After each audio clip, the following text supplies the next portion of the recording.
Hello friends, బీరకాయ curry చేస్తున్నాను. ఉత్తి బీరకాయ కర్రీ చేస్తే ఏముంది స్పెషల్?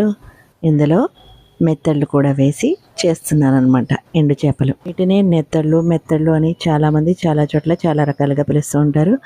అయితే ఇవి బాగా శుభ్రం చేసుకోవాలి. ఇసుక ఉంటుంది, అదంతా కూడా పోవాలి.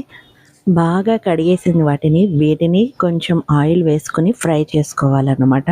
ఇక కర్రీ ప్రిపేర్ చేసేద్దాం. ప్యాన్లో ఆయిల్ వేసుకుని ఉల్లిపాయ పచ్చిమిర్చి వేసి వేపుకోవాలి. నేను ఈ పక్కన ఆయిల్లో మెత్తలని ఫ్రై చేసేసుకుంటున్నాను. చిన్న ప్యాన్ పెట్టుకొని ఈ పక్కన ఇది అవుతుండగా అది కూడా ఒక పక్క ఫ్రై అయిపోతుందని చెప్పి. అయితే ఉల్లిపాయ పచ్చిమిర్చి బాగా ఫ్రై అయిపోయిన తర్వాత కరివేపాకు కూడా వేసుకోవాలి. కొంచెం టమాటో కూడా వేసుకుని బాగా ఫ్రై చేసుకోవాలి. ఇదంతా ఫ్రై అవుతుంది. ఓ పక్కన ఇది కూడా నెత్తలు కూడా ఫ్రై అయిపోతున్నాయి. ఇప్పుడు ఇందులో పసుపు, కారం, ఉప్పు ఇవి మూడు వేసుకుని బాగా కలుపుకోవాలి. ఇదంతా బాగా ఫ్రై అయిన తర్వాత బీరకాయ ముక్కలు కూడా వేసేసుకోవాలి. బీరకాయ చాలా తొందరగా ఉడికిపోతుంది కాబట్టి చాలా ఫాస్ట్గా అయిపోతుంది ఈ రెసిపీ అయితే. ఇదంతా బాగా కలుపుకొని మూత పెట్టుకొని మగ్గనిచ్చుకోవాలి. దీంట్లోంచి వాటర్ బయటకు వచ్చేస్తుంది అనమాట. మనం ముందే వాటర్ వేయన అవసరం లేదు. అయితే బీరకాయ కోసం చెప్తున్నాను కాబట్టి బీరకాయ గురించి ఇంకో విషయం చెప్తాను. నాకైతే చిన్నప్పటి నుంచి బీరకాయ తినడం అంటే అస్సలు నచ్చేది కాదు. కానీ ఈ ఎండు రొయ్యలు, నెత్తళ్ళు ఇలాంటి వాటిలో వేస్తే మాత్రం టేస్టీగా అనిపిస్తుంది అనమాట. సో ఓకే, అప్పుడు తింటాను. ఏముంటుంది పచ్చిమ కూర నాకొద్దు బాబోయ్ అని అనేది అన్ని బీరకాయ కూర వండితే.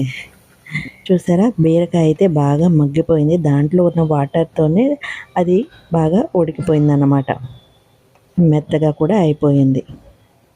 ఇప్పుడు ఇందులో కొంచెం వాటర్ వేసుకోవాలి, మరి ఎక్కువ వేసుకోకూడదు. వాటర్ వేసిన తర్వాత మూత పెట్టుకుని కొంచెం సేపు ఉడకనివ్వాలి. 5 minutes పాటు ఉడికిన తర్వాత ఇందులో మనం ముందుగా ఫ్రై చేసుకున్నాం కదా, ఆ ఫ్రై చేసిన నెత్తల్ని ఇందులో వేసేసుకోవడమే. ఎంత ఈజీగా అయిపోతుందో చూసారు కదా. మా పిల్లలకైతే ఈ నెత్తలు వేస్తే ఇష్టపడరు కాబట్టి కొంచెం కూర పక్కకి తీసేసుకొని ఆ తర్వాత ఇందులో నెత్తలు వేసేస్తున్నాను అనమాట.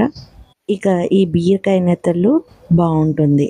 ఇలా చేసినట్లయితే సింపుల్గా ఈ రెసిపీ కంప్లీట్ అయిపోయింది.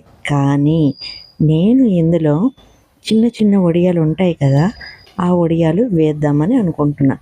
కానీ అది మా వారు ఇష్టపడరు. ఇప్పుడు నాకు విడిగా నేను తీసుకుని అందులో ఈ వడియాలు వేసేసుకుంటాను అన్నమాట. ఇప్పుడు ఒకే రెసిపీలో ఎన్నైనా 3 రెసిపీస్ అయిపోయినాయి. ఒకటి ప్లెయిన్ బీరకాయ కర్రీ, ఇంకొకటి బీరకాయ నెత్తళ్ళు, ఇంకొకటి బీరకాయ నెత్తళ్ళు వడియాల కర్రీ. బీరకాయ నెత్తళ్ళు అయితే ఒక బౌల్లోకి తీసేసుకున్నాను. తర్వాత ఇందులో కొంచెం వాటర్ వేసుకొని ఇందులోనే వేయించుకున్న పిండి వడియాలు ఉన్నాయి, పెసరపిండి వడియాలు అన్నమాట. ఈ పిండి వడియాలని ఇందులో వేసేసుకుంటున్నాను. అంతే, ఒక దెబ్బకి 2 పిట్టలు కాదు 3 పిట్టలు. ఒక దెబ్బకి 3 కర్రీస్ అయిపోయినాయి అన్నమాట. ఒకరి కోసం 3 కర్రీలు చేసేసాను. సింపుల్గా అయిపోయింది. చూసారా, బీరకాయ నెత్తళ్ళు కర్రీ ఎంత ఈజీగా అయిపోయిందో.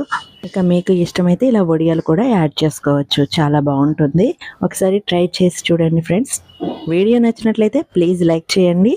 కొత్తగా మన ఛానల్ ఎవరైనా చూస్తున్నట్లయితే ప్లీజ్ సబ్స్క్రైబ్ చేయండి.